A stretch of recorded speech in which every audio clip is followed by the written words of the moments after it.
હજુ 3 કલાક ગુજરાત ઉપર આકાશી આફતનું સંકટ. કચ્છમાં અતિભારે વરસાદ તો સૌરાષ્ટ્રમાં મધ્યમ વરસાદની આગાહી. અમદાવાદમાં પણ હળવા વરસાદનું અનુમાન.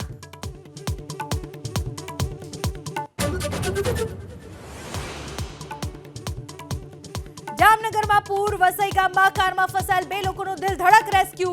ધસમસતા પાણીમાં કારમાં ફસાયેલા 2 લોકોને બચાવાયા.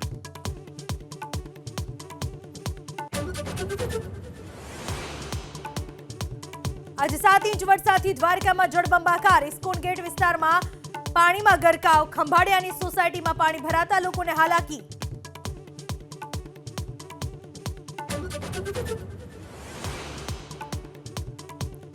વરસાદી માહોલમાં અમદાવાદ શહેરમાં રોગચાળો વકર્યો. છેલ્લા 1 અઠવાડિયામાં ઓપીડી 10,000 ને પાર.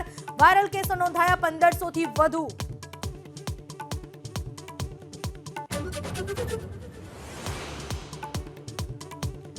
વડોદરાના પાદરામાં વિશ્વામિત્રી નદી કાંઠાના ગામ ફેરવાયા બેટમાં. ધારાસભ્યએ લીધી અસરગ્રસ્ત વિસ્તારોની મુલાકાત. લોકોને ખસેડાયા સલામત સ્થળે.